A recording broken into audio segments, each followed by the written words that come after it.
मैंने अपने अफसरों को भेजा। दिल्ली सरकार के सबसे सीनियर अफसर चंडीगढ़ गए हरियाणा से पानी मांगने के लिए। उन्होंने फिर भी पानी नहीं दिया।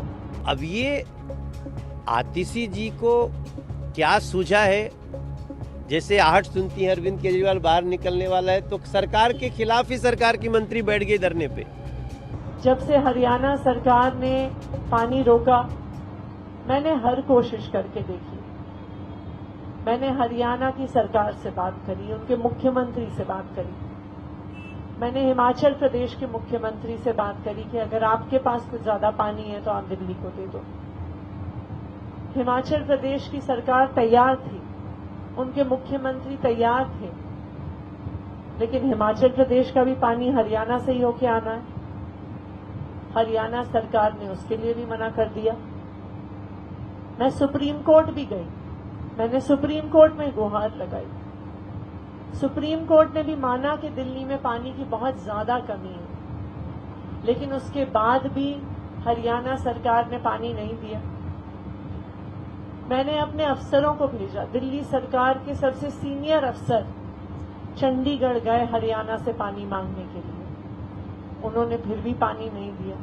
देखिए, गांधी जी ने हमें सिखाया कि जब हम अन्याय के खिलाफ संघर्ष कर रहे हैं, जब हम सच्चाई की लड़ाई लड़ रहे हैं, तो सत्याग्रह के अलावा और कोई तरीका नहीं बचता है। आतिशी जी का जो अनशन है वो मुझे तो लगता है अरविंद केजरीवाल के खिलाफ है। भाई, अरविंद केजरीवाल की सरकार है ना, आतिशी जल मंत्री हैं, तो जो सरकार में है वही अनशन पे है। ऐसे बेशर्मों को जब इनसे नहीं चलता है तो सरेंडर कर दो।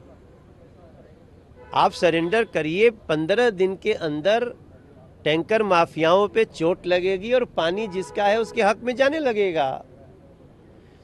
तो अब ये आतिशी जी को क्या सूझा है? जैसे आहट सुनती है अरविंद केजरीवाल बाहर निकलने वाला है तो सरकार के खिलाफ ही सरकार की मंत्री बैठ गई धरने पे। इसके अंदर बहुत सारी चीजें चल रही हैं और मुझे लगता है अब दिल्ली की जनता को आप अगर नासमझ समझते हैं आतिशी जी या आम आदमी पार्टी के लोग, तो अब दिल्ली की जनता इस भ्रम में आने वाली नहीं है। क्योंकि पहले आप दोष इसलिए मर दिया करते क्योंकि एमसीडी बीजेपी के पास थी, आपको जितना दोष लगाना होता था लगा देते थे। अभी एमसीडी भी आपके पास, दिल्ली सरकार भी आपके पास, जल बोर्ड भी आपके पास, डीटीसी भी आपके पास, फ्लड भी आपके पास। अब कोई बहाना नहीं चलेगा, चाहे आप अनशन में बैठो या जमीन में धंस जाओ। अब दिल्ली की जनता आपको 5 महीने में परमानेंट जमीन पर बैठा देगी। कोई ऐसा सेक्टर नहीं है दिल्ली सरकार में जहां लोग दुखी ना हो। अब देखो, वोकेशनल टीचर्स, उनकी एक अलग समस्या, डीटीसी कर्मचारियों की अलग समस्या, अभी वो आज जो पहुंचे थे वो लोग अलग समस्या, गेस्ट टीचर्स की अलग समस्या। तो ये सरकार अब पूरी तरह से अब इसके पाप के घड़े भर गए हैं।